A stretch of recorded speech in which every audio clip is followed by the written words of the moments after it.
어느 날 라디오에 직장 생활 스트레스로 살이 빠졌다는 사연이 왔습니다. 뼈가 드러나게 살이 빠졌다니 제가 다 안쓰러운 기분이 듭니다. 근데 너무 예민하셔서 그런 것 같아요. 완벽주의거나요? 세상살이라는 게 그렇게 자로잰 듯 떨어지지 않습니다. 좀 여유롭게 생각하세요. 제가 지금부터 동그라미를 여백이 되는 대로 그려보겠습니다. 47개를 그렸군요. 이 가운데 V 표시한 2개의 동그라미만 그럴듯합니다. 회사 생활이란 것도 47일 근무 중에 이틀이 동그라면 동그란 것입니다. 너무 매일매일에 집착하지 마십시오. 그렇다고 동그라미를 네모라고 하겠습니까? 세모라고 하겠습니까? 그저 다 찌그러진 동그라미들입니다. 우리의 일상도.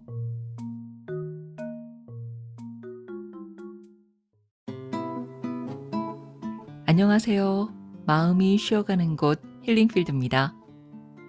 살다 보면 마음 한구석이 찌그러질 때가 있습니다. 완벽하지 않은 하루들, 불안한 마음들, 엉켜버린 관계들. 그런 날들이 반복되다 보면 내 삶이 망가졌다고 느껴지기도 하죠. 어딘가 모난 나, 흐트러진 모습의 나를 자책하게 될 때가 있습니다.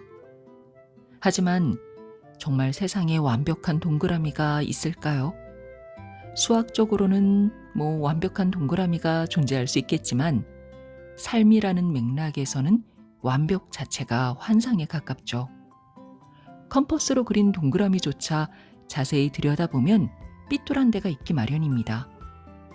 우리가 그렇게 되지 않으려고 애쓰는 동안 삶은 이미 저마다의 방식으로 동그라미를 그리고 있었는지도 모릅니다. 음악가이자 배우 그리고 글 쓰는 사람 김창완은 말합니다. 찌그러져도 괜찮다고. 결국 우리는 동그라미입니다. 라고요. 네, 오늘 소개해드릴 책 찌그러져도 동그라미입니다의 저자 김창완. 많은 분들이 그를 산울림의 보컬 혹은 라디오 DJ로 기억하실 겁니다. 그런데요, 알고 보면 그보다 훨씬 더 다채로운 얼굴을 가진 예술가입니다. 1970년대 후반 산울림이라는 락밴드로 데뷔를 했는데요. 당시 독보적인 음악 세계로 한국 락의 지평을 넓혔다고 합니다. 지금까지도 산울림의 많은 곡들은 시대를 초월한 감성으로 사랑을 받고 있죠. 또 라디오 DJ로는 김창완의 아침창을 20년 넘게 진행하면서 잔잔하고 따뜻한 목소리로 저를 비롯한 수많은 이들의 아침을 열어줬습니다. 그뿐만 아니라 배우로, 작가로, 그리고 그림을 그리는 예술가로도 활동 중입니다. 그의 글과 그림, 음악과 말은 모두 연결되어 있는 것 같습니다. 겉으론 조용하고 담담하지만 안쪽엔 늘 따뜻한 시선과 유쾌한 통찰이 흐르죠. 찌그러져도 동그라미입니다는 그런 김창완의 생각과 마음이 조용히 배어있는 책입니다. 이 책에 담긴 글들은 저자가 라디오 DJ로 매일 아침 전했던 오프닝 멘트나 방송 중 이야기들을 엮은 에세이집입니다. 그래서 그런지 읽고 있으면 희한하게 김창완 아저씨의 목소리가 들리는 듯해요. 삶의 찌그러진 부분을 편안하게 감싸주는 그만의 특유한 목소리가 글 안에도 그대로 살아있는 셈인 거죠. 김창완 투쓰리 아저씨가 매일 아침 써내려간 계절과 삶의 조각들, 찌그러져도 동그라미입니다를 읽어드리겠습니다. 세상에 잡초는 없습니다. 얼마 전 친구가 배울 게 많은 글을 보내줬어요. 아무리 좋은 글이라 해도 맞는 말이긴 하다. 그래, 한 자라도 더 배운 사람이 낫겠지 하면서 넘기게 되잖아요. 근데 그냥 지나쳐버리기에는 뭔가 울림이 있었어요. 잡초에 관한 얘기였는데요. 고려대 강병화 교수가 17년간 전국을 다니며 채집한 야생 들풀 100과 4,439종의 씨앗을 모아 종자은행을 세웠다고 소식을 전하면서 엄밀한 의미에서 잡초는 없습니다. 밀밭에 벼가 나면 잡초고 보리밭에 밀이 나면 또한 잡초입니다. 상황에 따라 잡초가 되는 것이죠. 산삼도 원래 잡초였을 겁니다. 이런 말을 덧붙였더라고요. 그러니 스스로 잡초라 할 일이 아니네요. 용기를 갖자고요. 자동차인지 나인지 집에서 쓰던 근 20년 된 세탁기가 고장이 나서 바꿨습니다. 버리려고 내놓은 헌 세탁기가 현관문 옆에 있는데 먼지가 뽀얗게 앉아있더군요. 세탁실 구석에 틀어박혀 수도 없이 빨래를 해대면서도 정작 자신은 닦아본 적이 없는 거죠. 사람 살이도 다 저와 같겠다는 생각이 들었습니다. 오죽하면 대장장이 집에 식칼이 놀고 미장이 집에 구들장 빠진 게 3년 간다라고 하겠어요. 그저 남치다거리 하다 보니 나 돌볼 틈이 없었다는 거죠. 엄마 주름살이 눈에 들어올 때쯤 돼야 조금 철이 들지 않아요? 저 주름살 내가 조금 보탠 거 아닌가 하고 뜨끔해집니다. 새로 들어온 놈이랑 비교해 보니 이건 흰색이라기보다는 노란색이라는 게 나올 정도로 색도 바랬습니다. 노란 끼가 세탁기 주름살로 보였습니다. 괜히 뜨끔하대요. 저희 집 자동차도 22살인데요. 얼마 전 정기검사가 있어서 끌고 갔어요. 나이 먹었으니 여기저기 아픈 데가 많겠지 하고 갔는데 신경통 좀 있고 유해가스가 아슬아슬한데 겨우 통과는 했어요. 근데 진찰받는 동안 고생을 했는지 안 들어오던 경고등이 들어오더라고요. 병원 갔다 병 얻어 왔네. 씁쓸해 하다가 며칠 뒤 정비소에 가서 증상을 얘기했더니 대뜸 여기도 안 좋고 저기도 안 좋지요 하면서 워낙 연식이 있으니 다 고치고 갈고 할 일은 아니라고 하더군요. 그렇죠 하고 씩 웃으니 정비사도 같이 씩 웃으며 저를 보더군요. 차 얘기를 하는데 나를 보고 웃는 것 같은 건 왜일까요? 이런 게 자격지심이지요?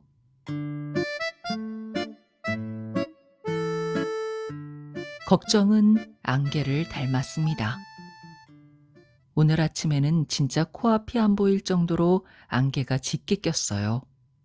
제가 집에서 나올 땐 해 뜨기 바로 전이니까 더 새까맣죠. 1년 사시사철 타고 다니는 자전거를 끌고 나왔습니다.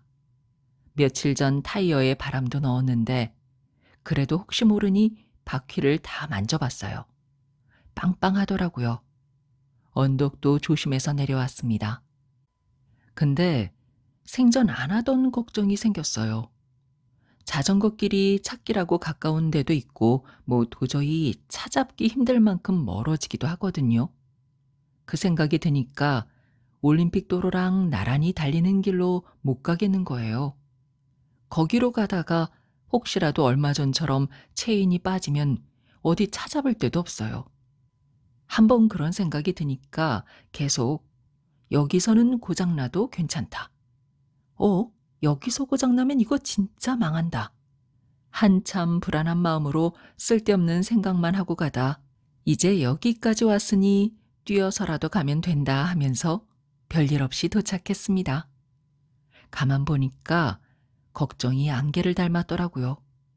코앞에서 눈을 가리지만 한 발자국만 내디뎌도 사라져요.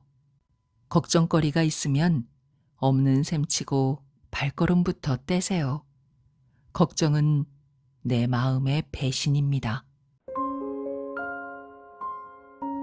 하루하루를 아름답게 살아가는 일. 어느 날 라디오에서 돌아가신 할머니를 잊지 못해 괴롭다는 사연을 봤어요. 할머니가 돌아가신 지 453일째인데 그렇게 하루하루를 꼽으며 할머니 생각에 빠져 있다는 겁니다. 저는 사랑하는 사람을 잃고 생각이 끊이지 않는 점은 충분히 이해합니다. 왜냐하면 저도 막내 동생을 잃고 적어도 5년은 그런 세월을 보냈으니까요. 이제 세월이 꽤 흘렀지만 저희 드러머 산울림 막내 김창익이 눈길에 사고를 당해 세상을 떠났을 때 아침착 마치고 부랴부랴 캐나다로 갔는데 동생을 데려간 눈은 그 사이에 다 녹아 흔적도 없는 거예요. 어디 찾을 길도 없는 눈이 얼마나 원망스럽던지. 그러나 이제는 다 극복했습니다. 삼형제가 함께 찍은 사진이 제 책상 위에 놓여 있습니다. 사진을 힐끗 보니 가슴에 또 틈이 벌어집니다. 아픕니다. 그러나 다시 웃습니다. 왜냐하면 막내는 아직 저와 함께 있기 때문입니다. 이 말은 인디언의 지혜에서 빌려왔습니다. 인디언들은 진짜 사람이 죽는 것은 그 사람을 기억하는 모든 사람이 죽을 때라고 믿는답니다. 그분이 할머니를 잊지 않는 한 할머니는 그분 가슴에 살아있는 것이죠. 우리 또한 누군가의 기억 속에 남아있으면 하늘나라로 간다 해도 진정으로 죽는 것은 아닙니다. 아름다운 추억으로 남은 사람을 애태우며 잊으려 노력할 필요가 없습니다. 향기로운 그들을 가슴에 품고 하루하루를 아름답게 살아가면 그만입니다. 아침은 늘 새날을 가져옵니다. 휴대폰은 가끔 전원을 껐다 다시 켜주는 게 좋다면서요. 속도가 느려지지 않고 배터리가 오래 간다나요? 그나저나 휴대폰이고 컴퓨터고 좀 버벅거린다 싶을 때 리부팅하거나 하면 정신이 좀 돌아오잖아요. 뭐 사랑도 리셋을 하네, 되돌리기 버튼을 누르네 하지만 어림도 없는 얘기예요. 인생사는 여기저기 얽히고 설키고 끈끈이 주걱 같아요. 이 일 하나 해놓으면 저게 터지고 저거 해놓고 숨 좀 돌리려고 하면 또 뭔 일이 생기고 딱 끊어낼 수 없는 게 사람 사는 일이죠. 왜 이런 생각이 들었냐 하면요. 새밥 지어놓은 것처럼 새날을 가져오는 아침이 참 대단하다는 생각이 들었습니다. 그래, 어제는 그랬지만 오늘 다시 해봐라 하고 한 번도 깔아본 적 없는 신상 멍석을 깔아놓은 거 아니에요? 그저 감사할 따름입니다.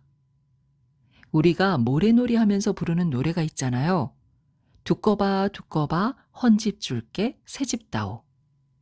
어릴 때는 그냥 형들이 그렇게 부르니까 나도 따라 부른다 했는데 헌집을 줄 테니 새집을 달라는 게 이게 말이 되는 건가요? 그런데 이게 영 말이 안 되는 게 아닌 것 같다는 생각이 번쩍 들었습니다.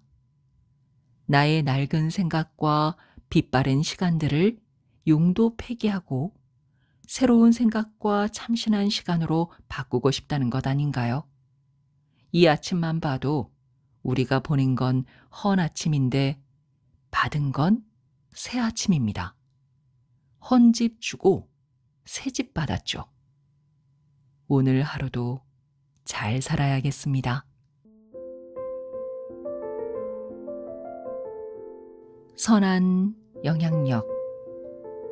방송국 도착해서 땀을 씻느라 화장실을 갔는데 숙직하신 엔지니어 분께서 씻고 계셨습니다.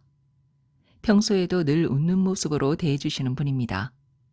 아침 인사를 나누면서 세수하는데 먼저 다 씻으시더니 세면대에 휜물을 다 닦아놓고 나가시더라고요. 전에도 그러시는 걸 보고 내심 놀랐는데 오늘도 역시 그러시더군요. 전에는 참 착하신 분이구나 하고 저는 평소처럼 휙 나왔는데 오늘은 못 그러겠는 거예요. 그래, 저도 세면대를 깨끗하게 닦아놓고 나왔습니다. 그러면서 속으로 말했습니다. 다음에도 한번 닦아보자 하고요. 선한 영향력이라는 게 있네요. 엔지니어 선생님, 감사합니다. 네, 지금까지 웅진지식 하우스에서 펴낸 김창완의 찌그러져도 동그라미입니다 였습니다. 문득 동그라미 입장에서는 각이 뚜렷한 세모나 네모가 부러울 수도 있겠다는 생각이 들었습니다. 뭔가 딱 떨어지고 틀이 잡혀 있잖아요. 직진 없이 조금이라도 계속 핸들을 돌리고 있어야 한다는 게 어쩌면 조금은 불편하게 느껴질 수도 있지만 그래도 세모나 네모처럼 갑작스럽게 방향을 확 틀어야 할 일은 드무니까. 그러니까 너무 조바심 내지 않고 그냥 둥글게 천천히 흘러가 보기로 했습니다. 오늘도 힐링필드와 끝까지 함께 해주셔서 고맙습니다. 건강하세요.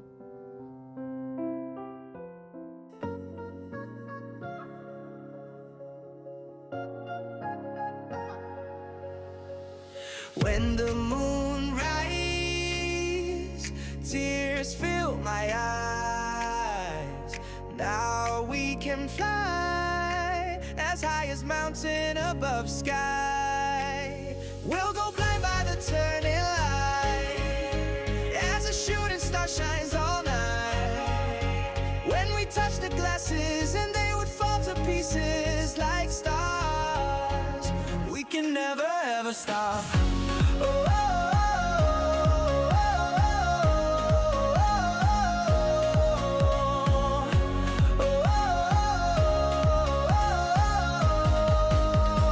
We can never ever stop.